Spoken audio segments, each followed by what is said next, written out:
Hello, good evening, and welcome to the Sunday Night Breakdown. Daniel Routledge and Dave Forrester with you to look back over all of the action in the British Basketball League on opening weekend and what could be more welcome back to the BBL than simultaneous finishes on a Sunday night just to keep us on our toes. At 7:30, yeah. Indeed. We'll get to all of that in a minute, Dave, but obviously we spent the last few weeks talking about Great Britain, and there's been a little bit of movement in that regard. Did you want to reflect on that before we move on to the more mundane regular games? I think the phrase is, it would be rude not to, isn't it? Indeed. Obviously we did 3 different ones, which went from kind of disappointment to upset to anger to old man shouting at a cloud, you know, and that just kind of finished off in the games. What's come out since, thanks to some pretty good reporting from various people, but particularly Mark Woods, is taking me beyond anger, to be honest. The disclosure that on the Thursday night, 4 hours before the game in Italy against Italy in Eurobasket, all of which is being broadcast all over the world, multiple people, one assumes, within the governing body thought it appropriate to send an email basically explaining how it wasn't their fault, not saying sorry to the players or talking about the hardships, that the difficulties there was in dealing with things, and the most tone deaf document I think I can ever recall, and the fact that it was sent by email when it's an EasyJet flight to Milan. Then you think about how we started in that game against Italy. It was 12-0 in like 3 minutes. And Nate had to say something to them, and it kind of all becomes true. It all kind of fits the picture. Professional athletes are, by nature, people who have no excuses in their culture. To get to that level, you operate in a no excuse world. Because everything that you do is judged by people. It's in front of it's in front of everybody. You're in front of the world, and those of us who do jobs which aren't like that don't know how that feels. I don't get watched by 20,000 people when I'm standing in South Tyneside Magistrates Court, and you might get listened to by 20,000 people, but given you do, I'm not really sure that's true.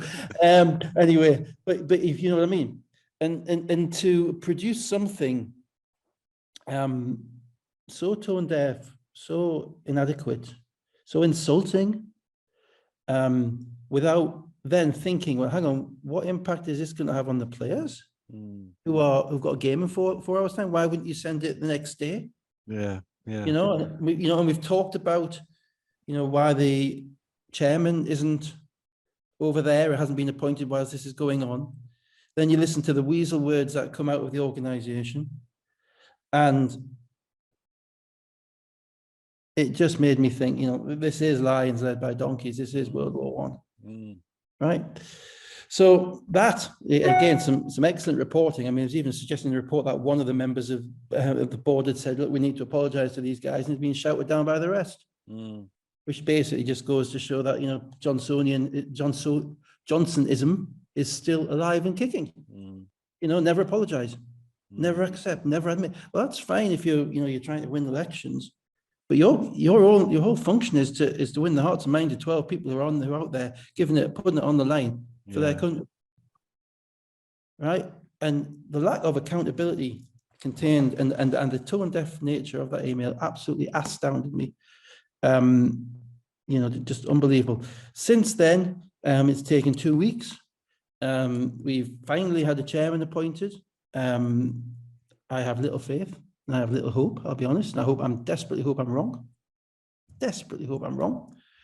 But I'm afraid it is another political appointment, I'm assuming made by somebody in UK sport, with somebody who has a 1,000 words in his bio before basketball is even mentioned. And I have a problem with that. There's a great piece on, I think Sam Nita put up on his Twitter feed of his interview with Steve Veer. Steve is the think he's a general manager of South Sudan, or he's involved with Luol Deng and Luol Deng's programs, and he's next point guard in the league, and has a lot of basketball experience, and he puts it far more concisely than I ever could. In about a minute clip. I'll try and put it up online after this. We've done this, which basically says, we go through the same cycle. We appoint, somebody gets appointed who knows nothing about basketball. They spend 6 months talking to people, and they've got to work out who to believe. And by that time, we've lost whatever momentum we had. Yeah. And it's happened again. And as I say, I'm desperately hope I'm wrong. But all that we saw with the, it's a guy called Chris Grant. He might be great. I hope he's great. Everything I know about what's happened in the sport over the past 20 years will tell me that it's going to be more of the same, and the same doesn't work.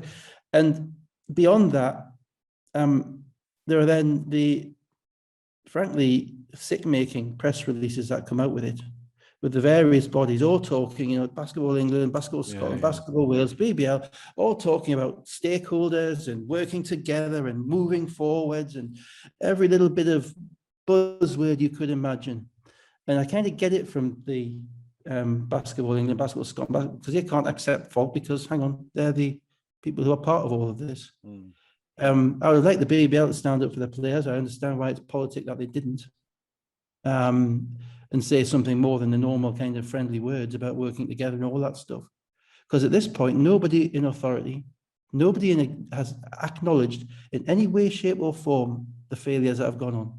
And I don't know how you can possibly move forwards with any organization if you don't acknowledge the flaws, the mistakes, the errors being made. Yeah, my take on that is I wouldn't put that out as my first press release to welcome. I get that, to welcome the chairman, and actually, in some ways, the BBL is not in a position to say. Yeah, I get that. I get that. And that's why I say. But I would like to see something from the new chairman that acknowledges the failings of other people in the past, and therefore at least shows that he has an idea of what he's walking into. I'd like to know what's going to change. What's going to change? Because at the moment, the only thing they mentioned about potential change was that they've had some recently appointed board members. Well, that was, they were recently appointed 6 months ago, 12 months ago. There is still, other than one referee, not a basketball person on that board. Well, to be fair, there's a couple from Sadie Mason played 30 years ago, so basketball person. So that's probably wrong. That's probably not fair. But there's still nobody involved in modern professional basketball apart from one referee on that board. And you're dealing with modern professional players, right? And I'd like to know, who is taking responsibility, where the mistakes are. I'd like it to be public. I'd like to effectively be an audit, and there won't be. And the problem is that the fact that there won't be, not because that's not a problem because you think, oh, well, nothing,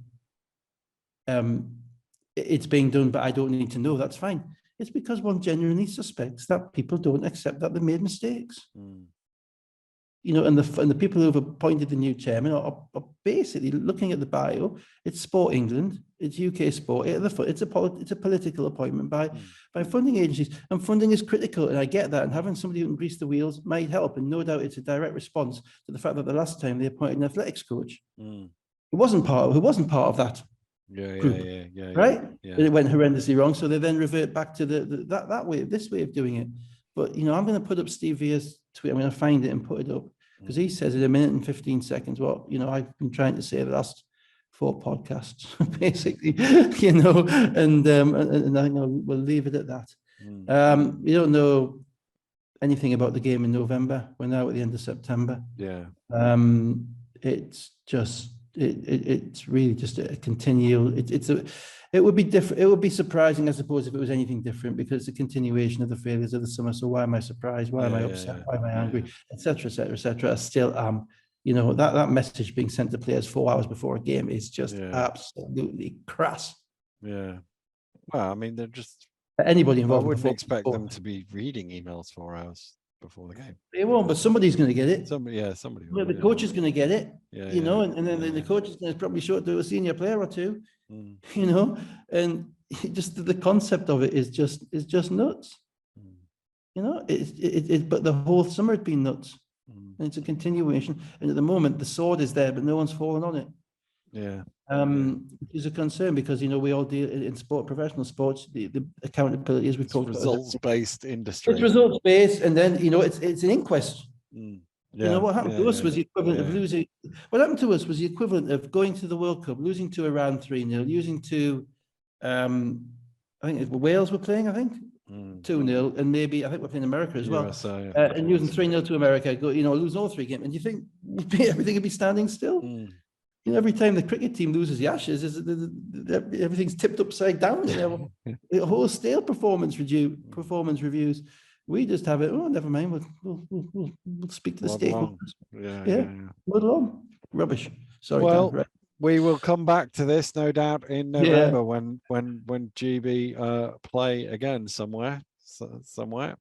Let's get on to some actual basketball. We'll start with the Champions League qualifier. My full disclosure this week is I've no income apprentice, so I can keep looking over here because I've got some notes over here, which was Leicester Riders 61, CSO Voluntari of Romania 70.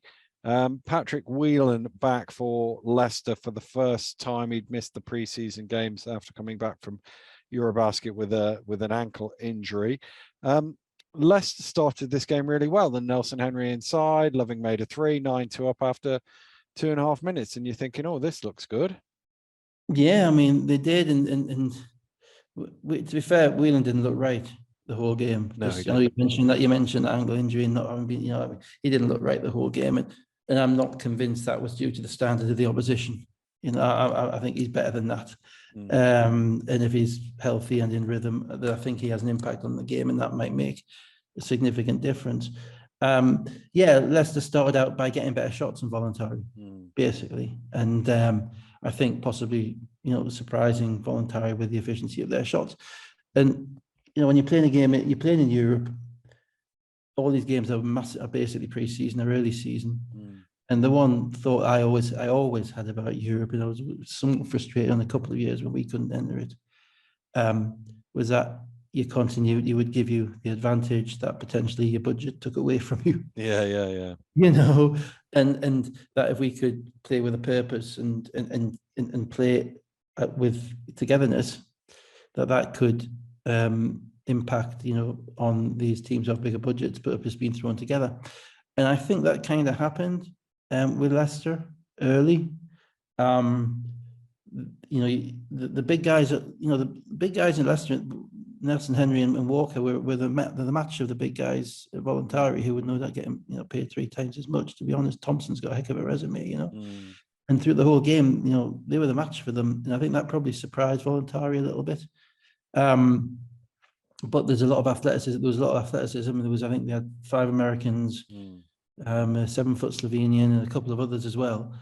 And I thought during the first quarter, that athleticism began to wear on Leicester, and it kind of hampered their shot creation and the quality of the shots that they were getting. So they got back into from the 3-point line. Tarok a couple of threes. Cotton the pick the top guy. Yeah. And then second quarter was quite low scoring. Neither team really getting things going. Minute 20 to go to halftime. Washington had just hit a 3. Walker had made 2 free throws. Leicester were up 5. And I think over the course of the sort of 18 and a half minutes, they were good value for that, but for that 5 points. But then Cotton hit a 3, and then Gotcha from inside his own half on the buzzer hits a 3, and suddenly Leicester are down 1 at the break. Yeah, Gotcha got him. Yeah, he did. Had to say it. I mean, you can't. That's a killer in a one-off game. That happens to you once a season in a 36-game league season. You can live with it. When it happens to you in a one-off game, then you're walking off there thinking, Jesus. That was brutal. The difficulty. I mean, Thompson had a lot of 2 fouls in a lot of the first half. Yeah, he did. Yeah, which was a big factor for them. Connor was great again. Connor and Mo Walker were Leicester's 2 best players in this game, probably by a long way, and kind of took over the scoring in the second quarter, and to a certain degree in the third quarter as well. It's terrible. It's a what if. It's an absolute what if situation. Ultimately, Leicester were a team which was basically perfectly formed last year with a ton of non-ego, effective, pass-first, talented shooters with length, playing around kind of a central star, supernova, incredible. Yeah. And then if for whatever reason the star started to implode, you brought Connor off the bench to kind of collect all the starry bits back together and keep it going, and then you add in little bits around there like Adekoya's defense, Mackenzie's hustle, all that stuff. It was a perfect group for that. Now you plug another point guard in, it becomes very suddenly it's totally different. Everything you learn over 2 years changes. So now Jackson has to create a little bit more. Loving has to create a little bit more off the dribble. After Jackson, I mean Zach Jackson. And it's no surprise to me that they were better on the court, better with Connor Washington on the court than they were with CJ Jackson, because he's just been around for long. It doesn't matter. CJ Jackson may end up being a great player. He may not. I don't know. But he's been around for 2 weeks, 3 weeks. And he's not been fully healthy in all. Not before. Well, I don't know. It's just, and so if you're going into a Champions League game with 4 Americans anyway, not 5, which you could have. You've got one of them who's totally fresh to the team at the most pivotal position. You're in a situation where, to be fair, you're putting a 19-year-old or 20-year-old kid in the first quarter who's never even played a BBL game. Now I'll tell you, Voluntari aren't doing that. No. There's a difference in resource level here, which is difficult for the layman to perhaps understand. And the continuity only really took them just so far, and unfortunately, the shot creation and the lack of length, and the people the guys who were guarding them eventually got the better of them, I thought. Yeah. So in the third quarter, they couldn't really score and got down 39 to 50, and it sort of stayed not out of reach, but not in reach in a low-scoring game, and it didn't really look like they were going to do it. And then all of a sudden, late in the game, Jackson hits a 3. They get a stop. Addition 3, yeah. Yeah, there's two minutes to go, and CJ Jackson has a 3 that if that goes in, it's a 1-point game with 2 minutes to play, and you think, well, we're with the momentum with Leicester at that point. But that comes out, and then Cotton banks in a 3 at the end of the shot clock. At the other end, it's 7, and that was game over with a minute and a half. That I suppose is the perfect example of the difference, and obviously we're not meant to compare because comparison is the thief of joy or some rubbish like that. But comparison is also very helpful for podcasts. And CJ Jackson never really made a shot all night. He made one shot, but he never looked like he was getting to his spots to make shots. His shots were missing. They were missing badly. And that was probably the most open shot he got in the whole game, but he hadn't been in a rhythm. He'd only just come back in the game. And, again, if that's Crandall knows where he's shooting it from. He knows where it's going, and the rest of the team is comfortable with him taking it, So it's kind of a confidence thing. And it didn't go in, as you say. And, 7-point game in a minute and a half against that team, they weren't going to get it back because there wasn't anywhere specific you could say, without Whelan's acceleration and ability to finish at the rim, and with the size of the big guys, which meant that Walker and Nelson Henry couldn't bully them. The question is, where are you going to get your shots from? And it was either Connor or it then comes onto the point guard to create, and he wasn't ready to create for whatever reason. But he's new, basically, and he's got a good resume. I'm sure he's a good player, but it's just too early for him. And they did their best. I thought they represented pretty well. They looked like a team. They competed. They looked like they were up for it. They looked like they were ready. But you need a balance. You need some balance. You need to knock down some shots. And they were very Leicester-like. They didn't turn the ball over, but they couldn't get out in transition much, and they couldn't really create much in the half court. I finished 24-67 shooting, 4 of 12 from 3-point range. Connor Washington was 6 of 12 for 14 points, 4 rebounds, 4 assists. Walker 13 and 6. Nelson Henry had 10. Cotton had 19, and Tarok was 4 of 6 from behind the arc for 14. They were killer shots because they were comfortable shots. They were either pick and pop shots or corner threes. and Leicester didn't really have the opportunity to get those shots, because for Leicester shooting 12 threes, that's a low number. It is. With those guys, they're all 40% shooters, right? And they're shooting 12 threes. And that's because they were struggling to create the advantage to force the rotations to allow them to get that off. So they end up, it ends up, being a little bit more Walker centric. And he competed, and I think he was 6 of 12. And, really, I hate this, Rob won't like me to say this, but if I was watching that game as a European head coach in the Champions League, I'd be thinking I could do a bit worse than this guy, because he's 6'10", he's competing with these other guys, I thought he was really good, but no, just not quite enough. So let's move to the domestic action. Friday night, first night of the season in the British Basketball League. We'll start at the Sports Park, where Surrey Scorchers were beaten by Cheshire Phoenix 81-96. No Teo Demby, no Boban Jack Domney for Surrey, but they did have Kyle Carey and Bakali going against their old team, and somebody was missing for Cheshire, and I can't remember who it is, and I haven't written it down. Go on, I'll tell you. Anyway, Anderson hit some threes early on. Surrey's defense didn't really take anything away in the first few minutes of the game, and it was out to a 15-7 start. Yeah, I mean, just starting on the teams, that's half of Surrey's team, because they've got Patriots Wang, who hasn't come in yet. I think they've signed another American. I think they had 4 Americans signed. They only got 2 playing. You then lose Teo, and you Ulf was missing. Yeah, Ulf was missing with Cheshire. Yeah, apparently landed on Mike Ocherobia's foot in practice, according to the commentary today. So you're missing 2 Americans, and you're missing Teo, who's a crucial player for them, absolutely crucial player for them, and Boban, who's also a crucial player for them. So your starting centre is actually a guy you just signed on a month-to-month contract in Bakali. And that's not the way you draw it up. If you're a coach, if you're Lloyd Gardner, that's not the group that you're thinking, I'm going to go in with my first team, because I was watching him, 2 weeks ago playing at Newcastle, and that's not the team that they had. They have more bodies and more space. So yet again, injuries and preseason stuff really makes a massive difference to that. I thought Surrey were a little bit slow to kind of get the speed of the game, and I thought, Cheshire will, with the advent of Larry Austin in particular, who plays the game at a certain pace, I thought he played much of the game at a slightly faster pace than Surrey did. Obviously, he's very different to Andrew Lawrence, who's running the point at Surrey. And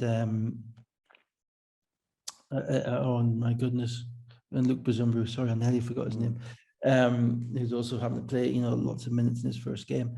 And I thought the pace of the game suited them, and then Jamel started knocking down shots, and Jamel came in with kind of Commonwealth Games confidence, and was able to score in ways that probably we haven't seen from him before. And it's kind of positive for Cheshire that he's got the green light, but he also had the confidence not kind of to be that 5th option, but to say, look, actually looking around, thinking, oh, it's me. They then had Jordan Strawberry come off the bench, and in a shooter's role, is basically an undersized, probably a combo guard, I would suggest, and made 3 or 4 threes as well over the course of the game. And Surrey were getting decent looks at times, but there were times where they just weren't quite there. And their offense, I thought, throughout the game, and I'm pushing things through a little bit here because I don't remember the specifics of the first and second quarter. It was like a 10-15 point game all the way. Yeah, well, Neighbour pushed it out to a double figures lead when he came in. 7 points in 3 minutes. Neighbour. Yeah, and it kind of stuck there. But actually, 1-3 in Lawrence, a couple of Lawrence scores, and it was only 5 at halftime. And even though they'd given up 50. I was thinking, oh, well, maybe if they just can do something a bit differently defensively in the second half, they might have a shot at this, Sorry. I didn't think they did a great job. I mean, Larry Austin starting at the point for Cheshire. Obviously, last year he was basically the 3rd guard because they had Teddy and Ben Mockford and then Damon Wright as well at times. So he was coming off the bench. So he's now starting as a point guard. And, he's very kind of he's an attack mode north-south guy.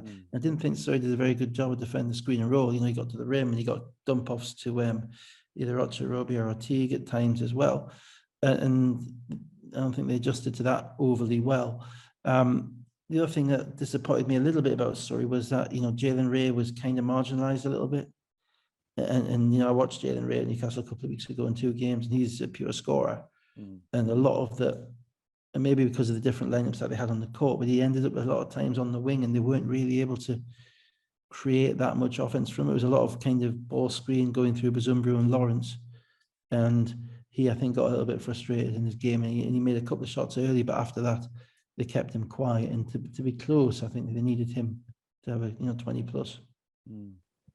Well, Austin hit a 3 the first play of the second half, and Nick started 14-7. It was back out to 12, and they never really looked like making a run back into it. Sorry, at that from that point onwards. Yeah, and then Andrew Lawrence did his hamstring, didn't he? Which is gutting again. Luke Bazumbru, pretty good. Showed, I think, BBL athleticism at the rim, 8 of 8 from the field. But I don't think Lloyd would be expecting to have to play him 33 minutes in his first BBL game. Yeah. It's tough. But so the benefits for Surrey is that they get, they know they've got a player there that they can use in the right way, to maximize things. But overall, Cheshire kept making shots. You give up 96, you're going to lose most likely. Yeah. And particularly, the shots that they made, they were kind of flat-footed shots, like Will Neighbour shots, Jordan Strawberry shots, even Jamel Anderson. They weren't kind of hand up, they weren't being guarded the way that they could be guarded. It was almost like saying, we don't think you can make these shots, and then they did. And I thought Cheshire were fully deserved to win. So you mentioned Bazumbru with 21 points, 8 of 8 shooting, also had 7 rebounds, 4 assists as well. Lawrence 17 and 7 assists, Bacali 12. Anderson 22 points, 9 rebounds, 4 assists. Austin 17, 5 and 5, and Strawberry 5 of 7 shooting for 17 points off the bench. Let's go to Bristol, where the Flyers took on the Manchester Giants. 79-78 that one finished. No VJ King with a hamstring injury. Then I must admit, when I was watching this one back on Saturday morning, I was wondering if Bristol had forgotten about the athleticism of William Lee, because they were taking shots that were well within his range, and he was throwing them back into the crowd. Just before you get to that, I mean, every time somebody says VJ King this season, I'm going to have the image of a Fijian golfer in my mind. It's going to be tough to break. But yeah, it's better than Meatloaf. Better than Meatloaf, yeah, absolutely, yeah. You're right. I mean, obviously Manchester are the great kind of imponderables. The whole thing's been shrouded in a little bit of mystery over the summer. They've rocked up with a very talented BBL experienced team. Still got last year's kit on, and haven't really played any particularly public preseason games that I'm aware of. So everyone was kind of looking at them thinking, what is this team going to be? Is it some of its parts, etc. And Bristol, kind of the opposite. Bristol are playing with house money because Coach Kapoulis has literally done a 180 degree, because 360 would bring you back where you are. 180 degree turn in his 8-9 years in the league in relation to the way that he built his teams. And I love it. I'm really a fan of it, because initially, the first 3 or 4 years, we knew what Bristol were going to run. We knew that they would be technically proficient. We knew they would be running this system. We knew where their shots were, they were trying to get their shots from. And they didn't really win much. Well, they didn't beat the better teams. And since then, he's kind of gradually moved towards this kind of more athleticism, more kind of traditional BBL model, to the point this year whereby they basically signed 5 American smalls. Jelani Watson-Gale, who's a British guy who scored 19 a game in Division 2 last year, who's clearly talented, Division 2 in America. Corey Samuels, who's another small, and basically Leslie Smith and Malcolm Delpeche to kind of rebound things. Go get some offensive rebounds, boys. Yes, offensive, absolutely. And so I'm still trying to figure out who each of them is, right? Because you've got Ollison, you've got Mahan, you've got, obviously King wasn't playing, so that was easier. You've got the guy from North Texas, Bell. And I'm still missing one. Miller from last Miller, year. of course, Miller from last Yeah. year, who demonstrated himself at the end of last year when he got healthy to be a high-level BBL player. High level. He had that game against Manchester where he dropped 35 to get them in the playoffs, So you're looking at that, you're thinking, okay, this is going to be an interesting scouting report, because from what I can see, all these guys can dribble, they can all jump, they can all shoot, they can all drive, they can all attack. And they all appear to play hard. So it's almost kind of Raptors style position as basketball. So it was kind of the whole game, I thought, was a mixture of kind of the old and the new. I thought Manchester were playing as kind of veterans who kind of knew the league, who were getting into their sets and getting their shots. And Plymouth Bristol were playing with a degree of reckless abandonment, which demonstrated itself in the rebounding category. And to start with, Bristol were tight, and Manchester got kind of going where they wanted, and they got good looks from. Well, Manchester were up 12 after 12 and a half minutes, 31-19. They actually had half of their offense inside the first 15, half of their points that they scored inside the first 15 minutes of the game. And I must confess, watching this, I was thinking Manchester will win games in the 90s rather than the 70s. Yeah, well, they're not unathletic, because obviously Lee and Green are athletic guys, but if you go to block everything, it means that you're probably not going to rebound everything. Yeah. And ultimately, whilst Lee and Green are, I say, athletic guys, they're both quite slender.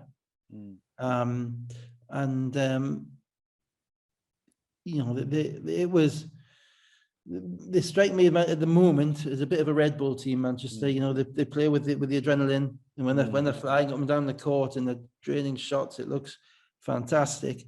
But then when you get to the nitty gritty, are they going to be able to make the play? Are they going to get the defensive rebound which they need to win the game? And I've got a stat on them, actually, because I was on Synergy at the time, and it changed over the summer. Not that anybody cares, but it was, so I was playing about with some of the newly presented features. They were probably there and I couldn't find them before. But the interesting thing I saw on Manchester in this game is their points per possession in transition was 1.39, which is good. Their points per possession in the half court was 0.639, which is not good.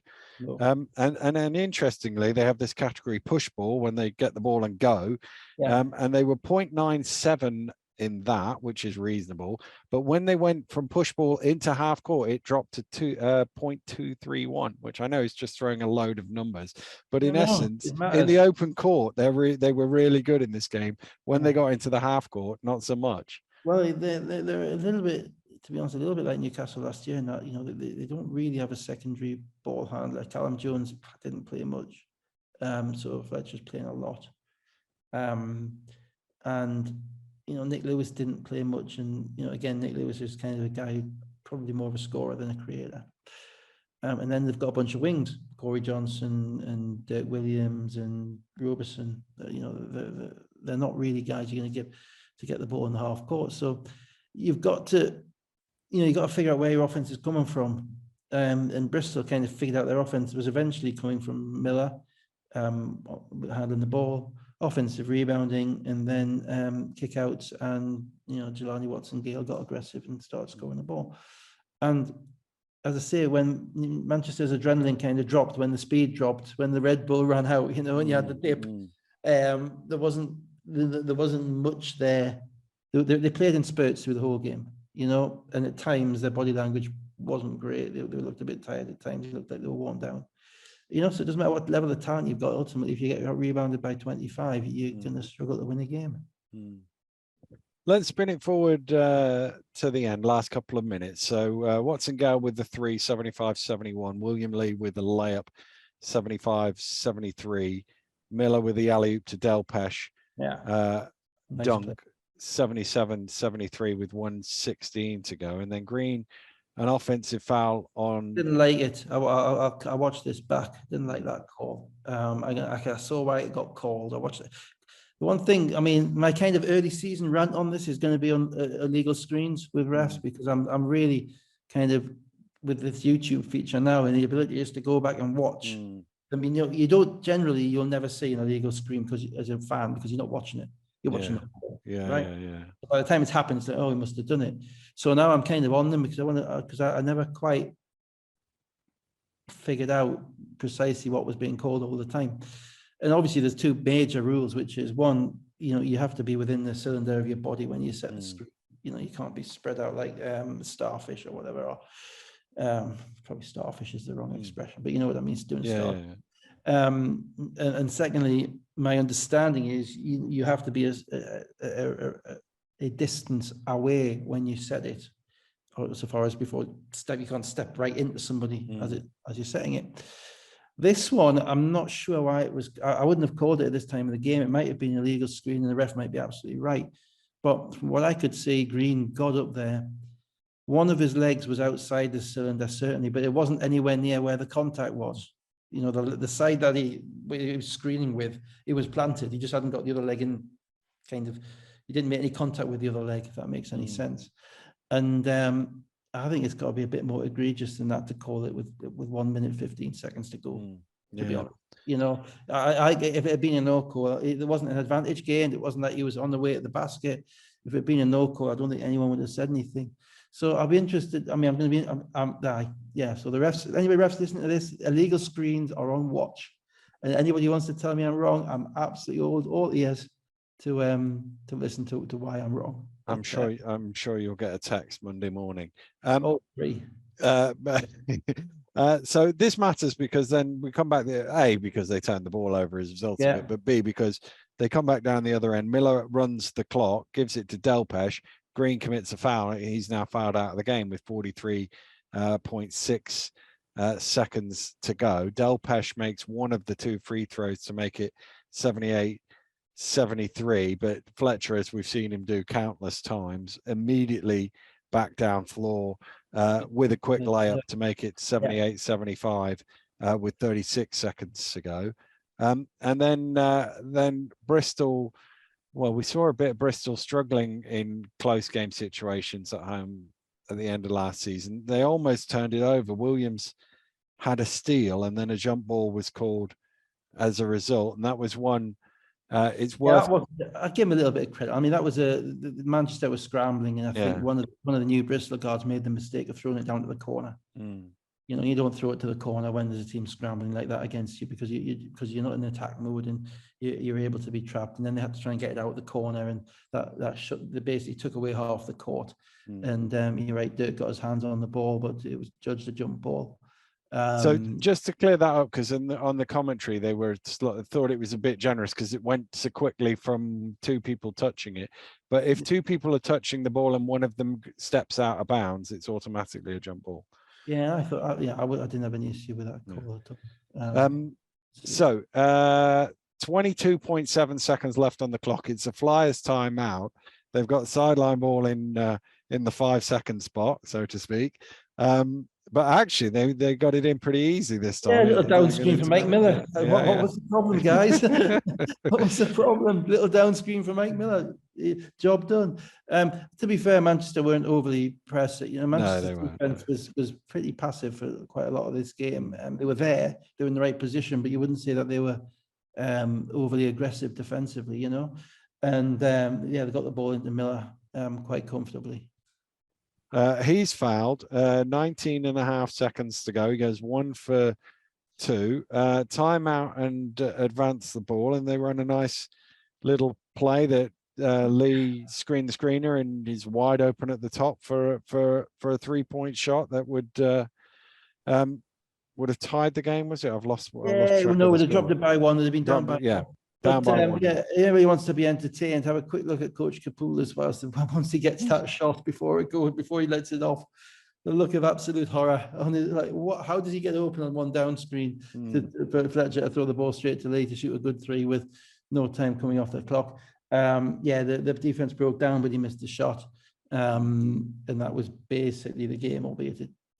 Well, yeah, you assume it was basically the game. So they fouled immediately.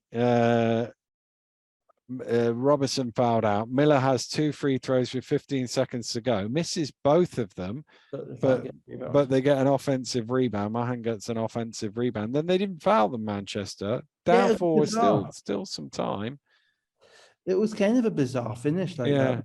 He just missed 2. He might miss another 2. Yeah. It was almost like, well, if we do foul him, and even if he does miss, we're still going to have to get a rebound, and we're not going to get a rebound, so let's not bother. Yeah. Without any direction, really, it was a little bit strange. I think Bristol were thrown off by the fact that they weren't fouled, and then Watson Gale sort of tripped over, turned the ball over, and Dirk Williams banks in a 3 on the buzzer just to make it a 1-point game instead of a 4-point game. And again, have a look at Coach Kapoulas desperately telling his players not to foul. Yeah. In fact, I think that guy was whoever was guarding Williams was too close to him for the coach's liking. Yeah. But no, ultimately they played hard, and they're going to be a matchup problem for a lot of teams.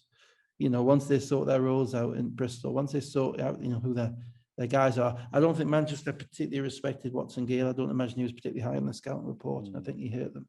As a result, he got some rhythm shots. And if you scored 19 a game in American Division 2 college, you can certainly score. So I think that I don't think he'll be under the radar of teams for much longer. But no, it was a fun game. Is it too early to point out that if they play each other 4 times, that 3-pointer might actually count for something on basket difference? It'll be too early in March. Okay, I won't mention the basket difference will matter this season. If after 36 games they happen to finish on the same record, it might be the difference between finishing 5th and 6th, which won't make any difference anyway. So who cares? Well, I'm just going to throw it out there. Yeah, of course. Delpesh 19 and 15 rebounds, 10 of them offensive. Watson Gale 19 points, 7 of 12 shooting. Miller 18 points, 15 rebounds, 8 assists. Flyers with 36% field goal shooting, 27 offensive rebounds, only 11 second chance points though.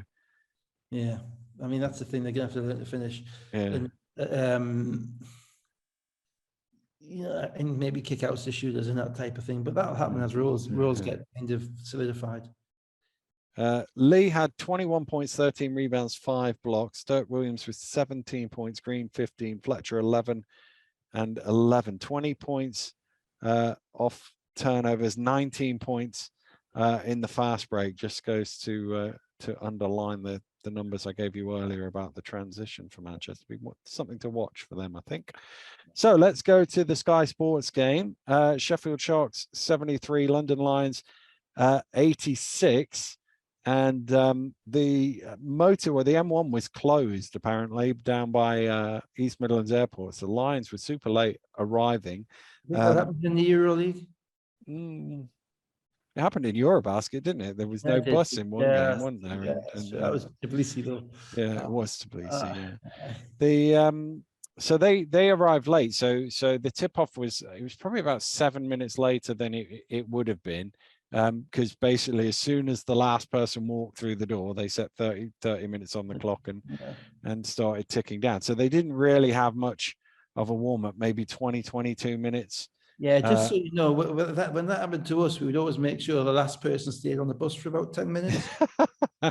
Whilst everybody else got dressed. It was number 10 on the bench as well. Believe me, Dan, if you do multiple trips to Crystal Palace or Worthing from Newcastle, it's a skill you need to know. You need to know how to, Anyway, so they had a few early turnovers. I don't know if those two facts are interrelated, but sat there watching them come in and out every 2 minutes with their substitutions. It was notable the sort of length that they have, the depth that they have, and just wave after wave. Even though they weren't really on top of the game, it was still coming. Yeah, it's really quite fascinating. It's interesting to see that the kind of the identity that they've adopted, because you've got as much talent as they have, you could easily adopt the kind of the swagger, the blow you off the court type mentality, and I don't think they've got that. I don't think they've done that. I think that's to their credit and to their benefit. Instead, what it's kind of more attritional. Their mindset is to try and wear you down with their size and with their length. They're quite systematic offensively, as opposed to individualistic. And I think part of the problem that they had in the first quarter, well, initially in the first half, my thoughts were, oh dear, they're going to have some problems with Kufos. He's played 9 minutes a game for the last 3 years. He's now playing in a fast league, and he didn't look like he was on the pace. And Sharma was okay, but again, I'm thinking you're gonna have to play small here. You're gonna have to take these guys out. You're gonna have to go small. You're gonna have to be more BBL kind of typical. What I didn't know was that the bus had got there half an hour beforehand. So, I think Kufos probably gets a bit of a pass for that, given that he's 7 foot, because the way he came out in the second half was very different. But the interesting thing was, that's the way they've chosen to go. And that's probably the right way, because it's no point swagging around the BBL and then taking that swagger to Europe and getting beaten. And to be honest, they had a bit of that last year. There's a bit of talking going on that with Reece and all those guys. The swagger was kind of, we're a bit good for the BBL and all this stuff. You never got that impression in this game.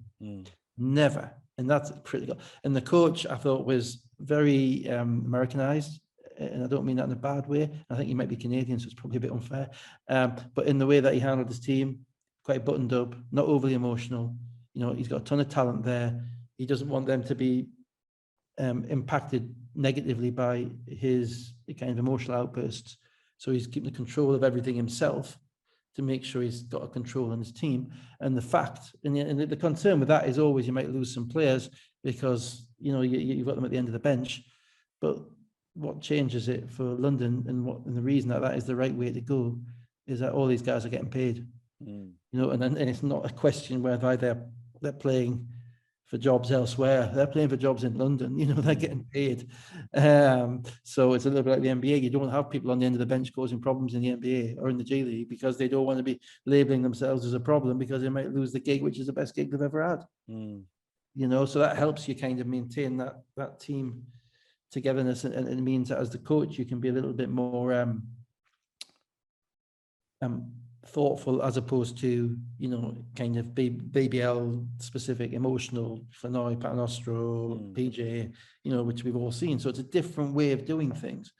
In relation to the players, God, yeah, they're seriously deep. I mean, the one guy actually the only guy. Decker was the last cut for the Raptors, so we know how good he is. that wasn't a surprise. Kufos, 1,000 games in the NBA, not a surprise. The one guy that kind of my eyebrows raised a lot was Zubcic. He only played about 6 minutes in the first half, but it was like, oh dear, this guy is seriously going to be a problem. He's best part of 7 foot when you add his wingspan together. He can go inside, he can go outside. And I'm thinking, this is not fair, bluntly. And that's before you get to Ruban, who's going to be the other guy. Who didn't play that. I forgot to mention that at the top. They have realistically 5 guys who are MVP caliber players if they're on a different team. Becker, Ruban, Zubcic, Kufos, and probably Luke Nelson. That's not even including Novi Soko. Right? So if they have 3 of those 5 or 6 guys playing, they should win, virtually every night. If they've got 5 or 6 of those guys playing, I struggle to see anybody having the depth and the length to kind of compete with them, short of a situation where somebody just goes off and has 45. The threes, because the 3-point shot is a great leveler. Their commitment to defense was impressive. It was. Their commitment, the second half, they basically tightened up, and that came down the middle. The life out. They squeezed the life out, because if they squeeze, in the first half, they were attacked down the middle with Kufos and Sharma, and the space wasn't quite right. And Sheffield were good at that. Sheffield, and I'll get to Sheffield in a minute. I'm not forgetting about them. But in the second half, as the size became more impactful, you could see the way that they were planning on winning games. Basically attritionally. And with enough shot making. Now, when they get to the next level, are they going to need a little bit more at the guard spot? Probably, but Devon did exactly what Devon's meant to do. He ran, when he was in the game. And Aaron Best, was a guy I remember we looked at when he came out of college 7 years ago, but I didn't know how good the Canadian colleges were, so didn't dare take a risk. you know, he looked like a perfect fit for kind of defense, ego free type of player. And, you know, they got very, and the British guys, Quealy and Solowad and Ward Hibbert eventually, you know, they did what they had to do. They fitted in. The issue will be when those guys, if those guys have to in the BBL play bigger minutes and bigger roles because the jury is out. They can be effective, but they're third, fourth, fifth option. So the jury is out if they have to become a higher option. But I'll be surprised if that happens. I'll be honest. You know? Anyway, so that's kind of the overview on London so far. You know, kind of 9 out of 10 really, particularly as they're coming off the bus trip to Sheffield and the M1 being shut, which is kind of entertaining. That happened in the first game. And also they're playing in Ponds Forge, which I historically say is a very difficult shooting arena. And I always thought it was until someone put a clip up this morning of Kieran Achara draining 6 threes. Breaking Sammy's heart. It was classic. I'm not sure if there's some foreshortening on the lens. No. I was there. They do it before they were doing it before every game last year. Sammy is of the belief that he will eventually win one, and he never does. And Kieran was like, "I've got a shoulder thing. I might have to shoot right-handed. Blah blah blah. I can't really do it." And they do the 5 spots around the 3, and that was the 3rd spot, and he'd already won. And at that point, Sammy just went, "Let's give up." Well, there you go. Well, anyway, so it's clearly not that hard. I mean, it must have been a straight on shot. Like Kieran was like, "That's right, shooting it from the angle, from the elbows." So to do all of that, and obviously, I mean, it goes without saying that, you know, if Decker maintains that kind of poison mentality, then you know he's an impossible matchup. Garden with the small, he shoots over you. Garden with the big, he goes past you, or steps back and shoots it. You know, I mean, that's so he's as good as he wants to be in our league, which is a great get out of jail free card for the coach. Albeit they're probably going to need a bit more from as I say, a little bit more in EuroLeague, a little bit more in the screen and roll from the guards, because Best I don't think is a screen and roll guard. Van Oostrom's is kind of a screen rule setter upper, and obviously they had Tariq Phillip, who they didn't, who they weren't able to, who got injured basically, and he was probably the more explosive of the guards. That would have maybe given them that one extra option. But short of that, I'm not sure I saw a flaw there. Sheffield were really good. You know, Sheffield were really good, and I saw them again. I saw them at Newcastle the week before, and you know they've integrated some decent talent. They've lost 2 guys from last year who were really important for them in Wallace and Johnson. They basically replaced them with Banks and Nelson. And just get this straight, both for Rowe and for Swain, who was doing the game tonight, it's Saeed, not Shahid. Can I please, you know, Rowe, well, I made the mistake. I looked at the we have a stats feed on one of our monitors, and I went to Rowe. They've got that wrong, because I saw S. Nelson. I thought Steve Nelson. And Luke was obviously playing, and then I realized I was looking at Sheffield rather than London. But that's I think. But yes, I'm surprised I didn't call him Steve at one point. To be honest with you. Him and Banks have come in for Johnson and Wallace, and they've added an extra big with the 5th American in Oganyemi, and the issue for them is going to be, I think, how many minutes they can play with the 2 of the 3 bigs on the court. Because at the minute they've got Coke, Delpesh, and Oganyemi, and obviously if you can't get 2 of them on the court at the same time for spacing, then you're really restricted to 13 minutes each, and that's difficult.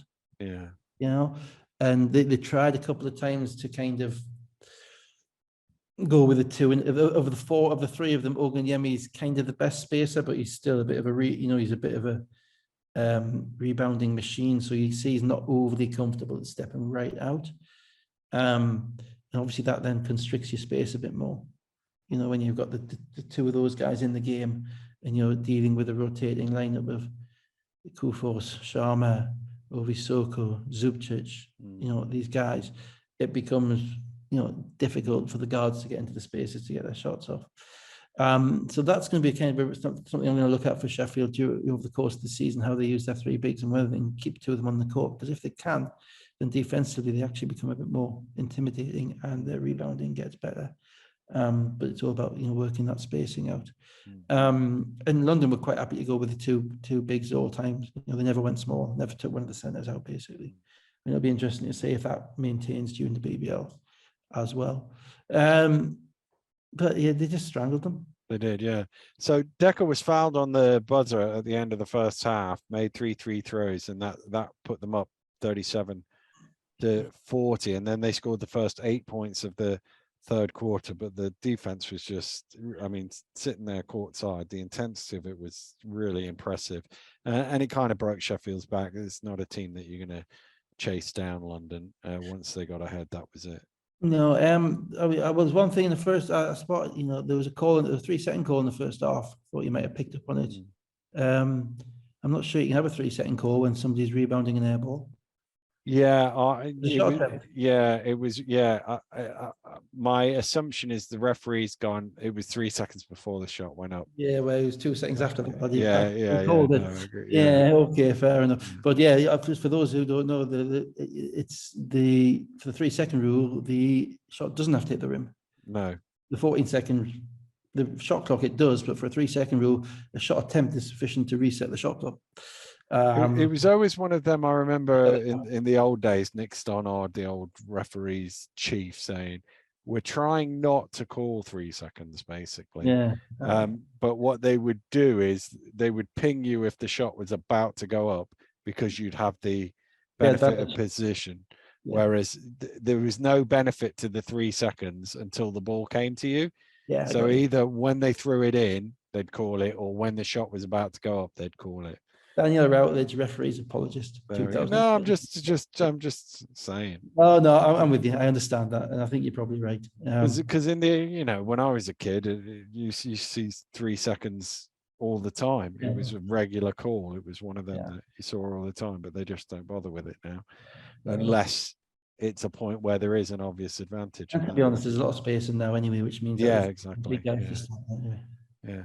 So Nichols with 19 and 5, Glasgow 11 and 8, Delpish 10 and 6. Decker had 23, Kufos 18 off 8 of 10 shooting and 8 rebounds, and Best had 10. So let's move on to today's game, starting again with the Sheffield Sharks, where it finished Manchester Giants 105, Sheffield Sharks 102 in double overtime. But good job, by the way, for filling in while I went and got my laptop charger plugged in, because this game went on too long, so my laptop was running low. And maybe doing that myself. So again, I went to I had to drop my son back off to Charnwood, and I got in at 4 minutes past 5, and I turned this one on and it was 15-3, and I was like, what happened? How did I miss that? But apparently Giants scored the first 13 points of the game, Dave. Yeah, they'd had their sugar rush, hadn't they? They had the Red Bull. They flew out the traps. Dirk made shots. Taj Green made a 3 at the top of the key. Sheffield was still kind of getting calibrated with not having Glasgow playing, so initially they were kind of finding their way. Manchester kind of stepped on them. I think Lee made a shot or two as well, and blocked a shot, and it was just kind of, here we go. We know we're flying around the court. Where we've come out with the coach having told us that we've been out rebounded by 25 on Friday night, so we've got a ton of energy, and they looked really good. Sheffield are very methodical though, and it's going to serve them well over 36 games. You already have the feel that they're a team who knows its rules, and they kind of they're like if you've got an 8-year-old child who's got a little scar on their arm, and they're constantly picking at the sore. Sheffield, they're constantly picking at you. They're constantly they're always going to be there. It was the parable of the tortoise and the hare. Sheffield weren't ever going to go away in this game, because that's not what they are this year. Particularly, they're very methodical, and they've had a good pre-season, and I think they trust their system. And Manchester were flying around all over, but they're also doing some pretty dumb things as well at times.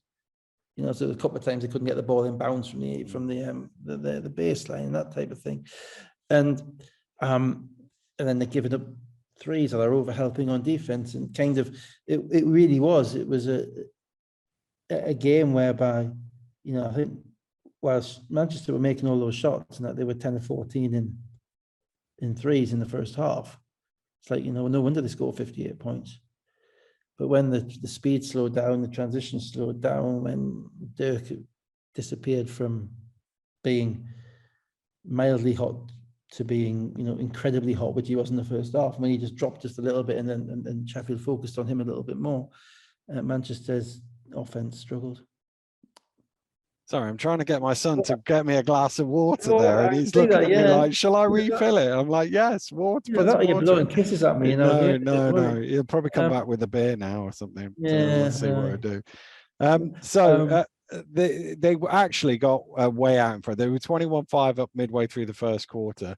They led by as many as 21, 53-32 after 17 minutes. But Sheffield with an 8-0 run just before half time. There we go. Here comes my water. Thank you very much, sir. 53-40. And as you say, can you ask him to bring me some water too? Dave wants some water as well. Yeah, no, he's looking at me crazy now. So yeah, they just sort of hung about and slowly reeled it in, and you could hear it in the commentary that the shot spectrum from Manchester in the second half was pretty awful. They couldn't get many good looks at all. It was back to where they were against Bristol, because they're in the half court, and Sheffield at this point in time are a better half court team than Manchester. Manchester are a more athletic team than Sheffield, but Sheffield are a half court team. And when the game became into the half court, it was just a question as to whether or not there'd be sufficient time in the game for Sheffield to catch them up, basically. And Manchester's offense basically came down to people making tough plays. Yeah. That was it. There was nothing easy at all. Whereas Manchester's defense began to crack a little bit because they started fouling. Nelson shot an incredible 22 foul shots, and 22 foul shots for a guy who hasn't really got extreme quickness. He's very slithery. He's very good. He's very capable. And Jason Swain was talking about how his ability to kind of create contact and that type of stuff. But he shouldn't be shooting 22 foul shots. That's discipline. That's because he's playing you and you're not disciplined enough. And the way to come back from a deficit is to score when the clock's not ticking. Yeah, which is what they did. So Rotino hit a 3. Cook got a couple of scores with 5.5 minutes to go, 76-69. Cook then fouled out on a double foul that we couldn't quite see with 5 to play. Yes, that was watching the game. As you say, Nelson just sort of reeled them in, and it was just he drew a foul, and it's free throws, and it was down 4, and then it was 2, and then he tied the game up with a minute to go. 81-81. And Oganyemi would get offensive rebounds, and they would just keep things alive. They would just make enough plays, to retain that kind of we're still here type of thing. And then 21 seconds to go, Fletcher drives to the basket, lays it in, 83-81. Sheffield with a timeout, didn't advance the ball because there's still 21.6 to go. And if Kipper Nichols was a shoe size or 2 smaller, they'd have won the game, Sheffield, because he was wide open from the 3-point line and towed it for 2. Yeah, he pulled a Durant, didn't he? Credit this time, I've got to say it, credit to the ref. You see it straight away. He's got his eyes on the floor. He sees the foot touching the line. The hand goes down to the side. It's a 2-point shot. No absolute clarity. That type of thing, that type of call, you have to make it that time. You've got to be on it as a ref. You've got to know that's an important thing to be looking for, and you've got to be absolutely certain. And I don't know who it was, but for all the complaints about 3-second goals and all that stuff, if we get a call like that, right, you got to give them some credit for that. So yeah, I mean, there was a bit of a breakdown in Manchester's defense again on Nelson. They really had no clue how to guard Nelson the whole second half, and they overcommitted to him. Which you don't do off Nichols when you're up by 2. You're up by 2. That was an open 3-point shot. You can't give that up. I think it was Green who he was in drop coverage, and they just let Nichols, it was the easy pass for Nelson once he saw that. And you can't, you could be in drop coverage off Oganyemi, but you can't be in drop coverage off Nichols, and letting them kick it out for an open pick and pop 3. So that was kind of a little bit of evidence of Manchester's kind of inexperience as well. And Green was actually quite lucky to still be in the game. He could have been kicked out of the game. He had one on Sportsman, he could have got another one. So he's going to have to learn to rein in his emotions a little bit in games, I think. But then, I mean, I'm not sure what they were trying to do with that last play at the other end, Manchester, but Nichols disrupted it and forced it ended up being a hell ball, but they only had 0.4 of a second. Fletcher was just dribbling the ball, wasn't he? I was Mm. waiting for him to go. Maybe he was trying to hold on too late to get the last shot, but no, it wasn't good. But there didn't seem to be anything else happening, so it was No, just reliant on him. Trina. Yeah, it was a Yeah. bit. Yeah, and he didn't seem to know it was reliant on him. That was No, a problem. no. So yeah, so into overtime, happy days. Yeah, both teams struggling Sunday, happy to score. It's 86 apiece with 2 minutes to play at the point at which Robertson had fouled out. Nelson missed Oguyemi with an offensive rebound, makes 2 free throws. It's 86-88, 1:28 to go. Green misses, Nichols misses, and then Dirk Williams with the transition 3, 89-88 with 35 seconds to go. And you think, well, at least we've Yeah, we're not going got to be rid of the chance of double overtime. Yeah, that was what Manchester are built on. You know, Fletcher out running and hitting Williams in rhythm, and it's like automatic. You know, yeah, and we had, and then Sheffield missed. Sheffield missed. Got a rebound, comes out to Banks, and he's open for 3. Again, that's a breakdown because Banks has made 4 already. You know, I mean, you can't. You have to have some attention to detail of the other team, and I didn't see, that much of that from Manchester. I thought that's why Sheffield were able to reel them in, to a certain degree. So yeah, he makes it 89-91 to Sheffield. Timeout again. They don't advance the ball because there's more than 14 seconds left. Yeah. And then, it didn't look like the play, but Lee made a mid-range jump shot to tie the game up. Yeah, well, Fletcher spent a lot of time, driving kind of to the elbows and kicking to the corners the whole game. They've got guys stationed in the corners all the time, and this time it was Lee. And to be fair, Lee's got that one. Lee coming off his right hand has got that one dribble jump shot. He's always had it, and he knocked it down. Credit to him.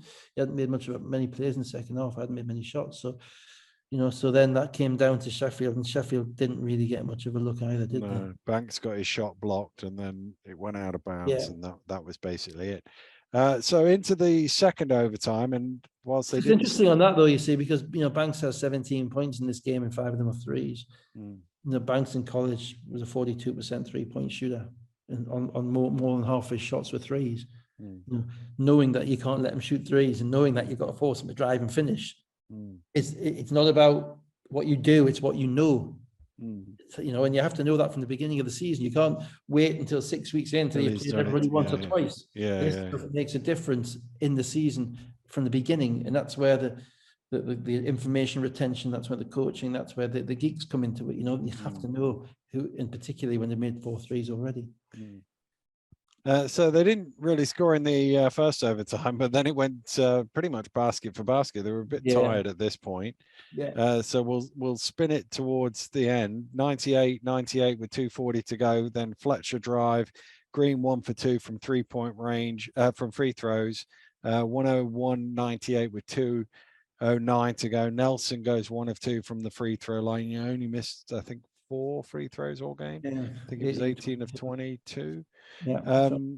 But missed 1 there. So it was only a 2-point game. Lee with an offensive rebound. Dirk got to the basket as a result of that, got fouled. He made it a 3-point game because he went 1 for 2. And then Banks, again, open for 3, knocks it down, 102-102. Yeah, at the top again, and in these games, you got 3s are better than 2s. It sounds a bit stupid, but that's the truth. Yeah, I mean, it was just like at this point, no one wanted to win. Yeah, it did look like it. At this stage, I'd have been betting on triple overtime rather than a winner at that point. Both teams missed, and then Lee off a pass from Green with 37 seconds to go, 104-102, and then Sheffield had the ball knocked out of bounds, so there was 8 on the shot clock and 21 seconds on the game clock. They called a timeout, but Banks wasn't able to score. Oh, you got the shot on the curl, that's right. And just a standard out of bounds play. Got the shot on the curl, couldn't knock it down. Fletcher got a tip, they got the rebound, got fouled, and again decided not to finish the game, I think. Yeah, 1 of 2 from the free throw line with 11.9 seconds to go.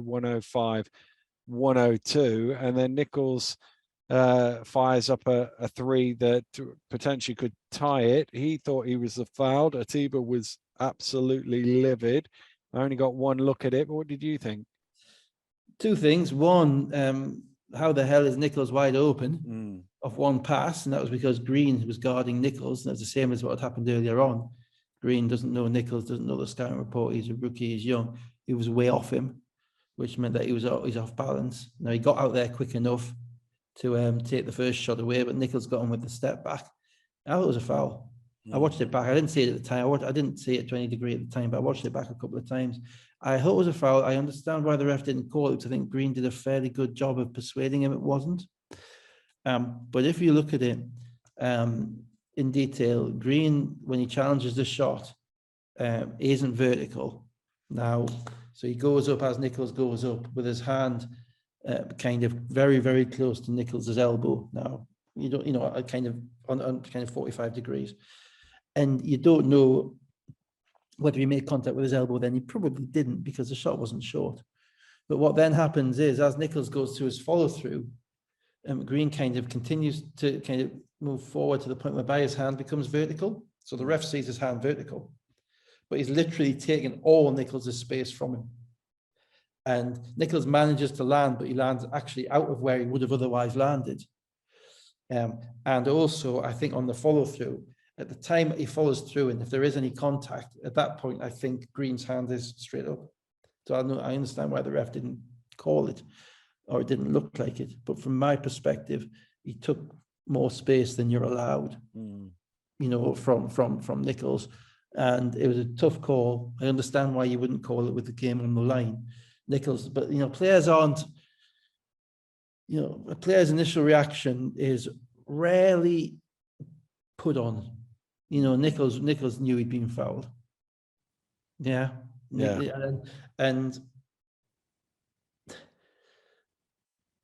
I know you think, that's a bit naive, players will always say they've been fouled, etc. The way that he immediately turned, the way that he looked, Nichols, that isn't Nichols. Nichols isn't that type of player. He isn't somebody who goes around bitching about calls. He hasn't been in 3 years that I've seen. He's always been very stoic. At times you want him to have a bit more into him, into the games. So I thought it was a foul. I thought but if you're 3 points down with 8 seconds to go and you don't get a 44 on somebody else's floor, well, you've got to look at the rest of the game, I'm afraid. It's not, you can't just look at one play. My take of it, and I only watched it the once in lifetime, was I thought it was a foul as well. But like you, it's close enough that you can see why it's not cool. But my other thing about it is, I think everybody who'd been to the free throw line in the previous 2 minutes had not made both free throws.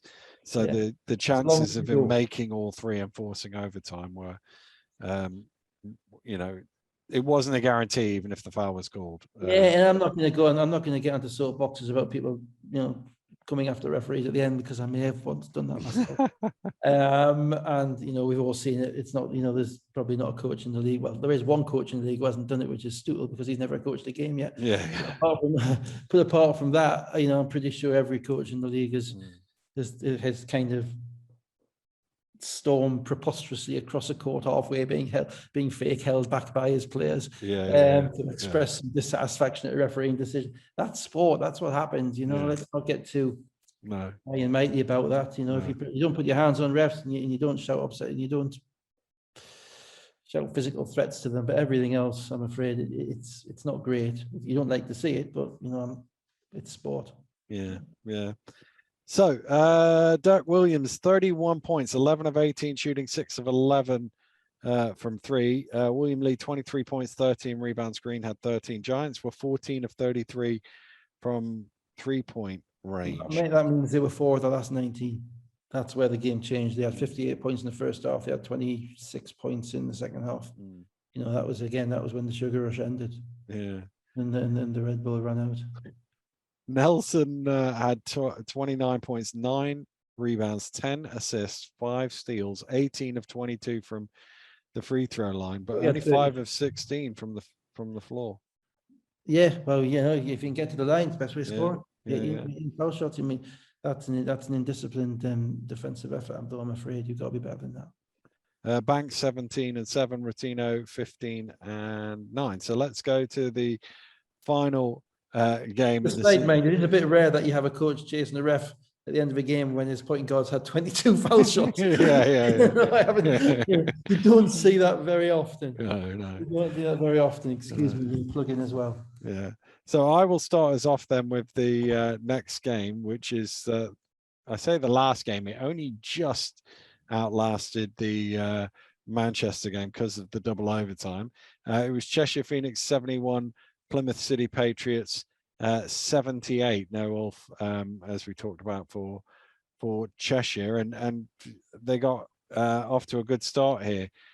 Plymouth threes from Simons and Hawthorne had them out 13-6. It was a low scoring game, but it was definitely Plymouth who were giving the scoreboard operator slightly more to do.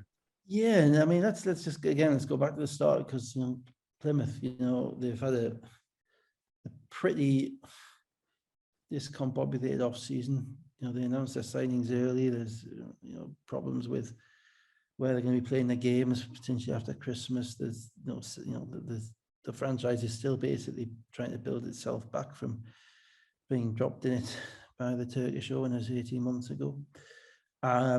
They've got 4 Americans. Williams and Simons have come back from last year, who obviously were a pretty high level backcourt at the end of last season. Hassan is Rashad Hassan. If anybody's listening to this and wants me to talk about Rashad Hassan, tough. You need to listen to some more. He's been doing this for so many years. And they picked up James Hawthorne, who played at Guildford a couple of years ago, with probably limited repute. Not a tremendous. He was all right. Sorry, not Guildford. He was okay. He played a bit of energy, but he wasn't somebody you thought, I need to go out and get him. And then they lost Joe Hart, who was injured, and obviously lost Raoul Graham Bell from last year. And so their bench is lost Cam King to a team in Ireland. So their bench is pretty threadbare, LVC. And Romario Spence, who's a UK player who played in the NAIA last year and averaged about 14 a game. And I think played in a lot of the programs over the summer and did very well. So, this stuff about British players not getting a shot, the shots are there if you're willing to step into it and take it, the opportunity is there. So, for them, their aspirations, can't be that high, right? Because of, they're in a little bit of transition. That's probably the best way of putting it. Difficulty, maybe more honest way of putting it, right? Compared to some of the other clubs in the league. But they got PJ, right? And PJ knows the league, and PJ ultimately understands how to plug into his players and to turn whatever is going on in Plymouth into something positive. And they had benefited in this game because Cheshire were coming off a 96-point victory with 3 guys who'd never played in the league before, at least 4, sorry. So that's Teague, Strawberry, Daniels, and Danny Evans, never played in the league before, who are, thinking, well, we scored 96, okay, so this is going to flow on to the next game. And we know it doesn't. It never does. The most vulnerable, you're at your most vulnerable after you've had to come off a good win, after you're happy, when you're happy. Always. And, Plymouth I watched bits of the first half and kind of most of the second half, but Plymouth were comfortable in this game. I thought they played a little bit harder. I thought they rebounded the ball better. And they just seemed a little bit more together than Cheshire. And to a certain degree, they have more guys who know the league. So Williams, Simons, Hassan, and Dusha, even Hawthorne's been in the league before, and I think that, that really helped them. And Cheshire were then hampered by Austin getting hurt. I'm not quite sure how he got hurt, because I watched it back and he just seemed to fall over. And at one point, I thought he'd done his Achilles, because it was just one of those kind of almost no injury, He did come back into the game but you could see there was I think the first time he got the ball, he shot and landed on one foot, and you thought, oh, he's not going to No, be out there for you know, very long. it's like that didn't look good because it was. I didn't see it as being a kind of a stand on somebody's foot type of injury because he hadn't jumped. So that is it's probably an issue for them because their only really other ball handler is Strawberry. Strawberry strikes me as more of a combo guard than a pure point. I'm quite sure that Austin is their point guard this year, and that's why they brought him back and they said to him, "You're going to be our point guard this year." So they lost him, and which means that you lose a ton of explosiveness and league experience as well. And it was a little bit after the Lord Mayor show for them. In reality, that Plymouth were hungrier, I thought, and it got to the fourth quarter. It got a little bit close, but they never got the momentum Just going. to get us there, the 15-2 run in the second quarter, Brandon had 7 of them. He had a great little spell. Brandon, he's the guy I forgot. Sorry, yeah. He signed for them this week. He saw Brandon, and he's a really interesting player because he's had some great games. He had some great games for them when they were there last year, and up to maybe 2 years ago, and particularly finishing around the rim. He's not a guy that you'd particularly want to, put your mortgage on and making a jump shot, but he finishes around the rim with an offensive rebounds and plays defense and does lots of other things which really kind of help you in a scrappy game like this. Sorry, go on. Yeah, so I just wanted to pick up because he had 10 and 8 at halftime. Yeah. That was worth mentioning. Williams had 7 of the 13-2 run, which had them out to a 17-point lead, 34-51. And then the fourth quarter, Hassan, Brandon, and Kaito all fouled out within about a minute, maybe 40 seconds or something. And it was an 11-point game with 5.5 minutes to go. And you were just wondering, because you touched on they're not quite with the deepest team, as to whether Cheshire might be able to make enough of there was enough time for Cheshire to sort of reel all that back, but it never really looked like it. I thought Williams was a point of difference at the end because without Austin, Williams was able to get his shot a couple of times and to make plays. There was one moment where he'd already had a technical from earlier in the game, and he was livid about. I think it was a no call on a drive, and he was right drawing at the referee, and you were thinking, whoa, if he goes, that could be the end of them. Yeah. But he managed to step back from the line on that one. He did, and Hawthorne really impressed me in this game. Not a guy I'd really pay much attention to when he was at Surrey.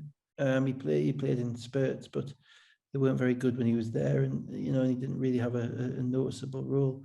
But I thought he was really good. He was long. He blocked shots. He offensive rebounded. He put the game away with an offensive rebound at the end and a dunk. He had to play the 5 for some time. He managed to stay on the court when nobody else could. And him and as I say, Williams being on the court and Austin not being on the court, I think ultimately meant that Cheshire couldn't get enough offense together. And it was a little bit after the Lord Mayor show. They weren't making all the threes that they made on Friday night. And haven't got outside of Austin. I don't think Cheshire have got what you'd describe as a pure scorer. I think, Daniels and I think Strawberry's a shooter more than scorer. Daniels, bit of everything. Evans, defensive, good attention to detail. Probably a 3-and-D guy. If anything, he's got to prove he can make threes, but not what you describe as a scorer. Then you go to, Teague's big guy, Neighbour is a shooter, Otorobia is what Otorobia is. So I don't see anyone you can give the ball to and just say, go get me a hoop outside of Austin. Austin wasn't on the court. Well, we will see as it goes forward. So Anderson again leading the way for Cheshire. I missed Jamel out. Sorry of all of that, but I love that Jamel's stepping forward. But Jamel's stepping forward because he has to step forward because he's looked at his team and he realizes that look, I'm going to have to be something that I haven't been on probably any BBL teams I've played on in the past, which is going to be a primary offensive threat. Okay, and that kind of talks a little bit about the rest of the team as much as it talks about Jamel. Because Jamel, he doesn't want to be putting up, but he may want to, he'd like to, but his 10, 11 years in the league, aren't indicative of somebody who's going to be putting up 12 to 15 shots a game. Now, if he develops his game to that degree, that's fine, great, go for it. But he's not going to force those shots on anybody. So if he is shooting that amount of shots a game, he is playing that aggressively. That's because he's perceiving that that's something that his team needs, and so that's something that Ben's probably going to have to look at. I mean, I'll see. You take Larry Austin out, though. I mean, I mean, I say that. Every team's got a plan until one of the players goes down. It becomes hard. It becomes extremely hard when one of your players goes down in the middle of the game. But that'll be moving on. It's very early in the year. All these prediction things are rubbish at the minute. You never know. They are.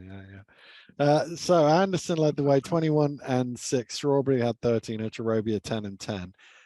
Williams with 27 points and 5 rebounds was 11 of 22 shooting. Simon's 12-8 and Brandon 12-9. And that brings us to the end of the opening weekend in the British Basketball League. We've learned a bit. There is so much more we need to learn as we go along. Fascinating. London Leicester is going to be interesting. I think. I'm with you. You picked London to win all 4, right? Yeah. And I love that kind of hardy pragmatism. Yeah. Which you demonstrate as against the romanticism of everybody else thinking, well, actually, if this happens and this happens, and they might win that and they might get that. I'm 100% on your side of that, which is, if you ran without a million simulations of this, then London win all 4 900,000 times. It's a 1 in 10 chance that they don't. But and I don't there's one thing that it says to me. It's bloody hard to win all 4 because you can lose one game, and if it's the wrong game, you don't win all 4. Absolutely, So I kind of say knows a little bit about it. I kind of say they win 3, but there's more chance of them winning 4 than 2. But it's easier this year because the cup is 1 leg. The trophy, I think, is 1 leg. I don't think that will be semi-finals in them. No. And if the players are all still getting paid by the end of the season, you'd expect them to be doing quite well in the playoffs. My thing about them is they'll win all the games that matter. So they might lose a game here and there on a schedule where they're coming back from. I don't think they'll be unbeaten somewhere or other. I don't think that just because Kingston didn't go unbeaten, so therefore I don't think it's possible. That's true. So I would agree with that.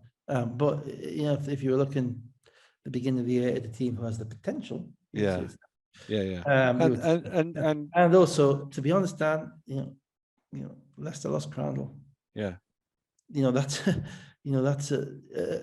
it's a massive loss given the way that their team is constituted. They lost Crandall and brought everybody else back.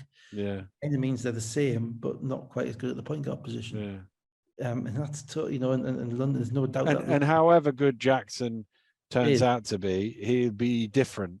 So it'll be different. It's the dominoes on everybody else. And then you look at everybody else and you think, well, can anybody in this 36-game league season, which is remarkable, it's the longest season we've had for a long time. In this 36-game league season, is anybody going to go, possibly apart from Leicester outside of London, is anybody going to go 28-8? Given the parity there is the rest around the league. 28-8 is a bloody good season. Now, London are not going to be 27-9. I'll tell you that now. So and kind of Leicester's intuitive competitiveness and the fact that they are so used to winning, you'd think might help them. But even then, as I say, that they're one step back from where they were when they've had dominant years. And the history of teams in this league who've had dominant years is that it's very rare. And dominant years basically winning 3 out of 4. And if Leicester hadn't lost the city game at Bristol last year, like you say, they could have won 4 out of 4, right? So if you win 3 out of 4 or 4 out of 4, that's a dominant season. And the history of teams who've won 3 out of 4 or 4 out of 4, and then come back the next year is not good. If you go back, I was involved with 2 of them. And there was certainly 2 at the Eagles before I got there. Everybody else picks it up a notch. Mm.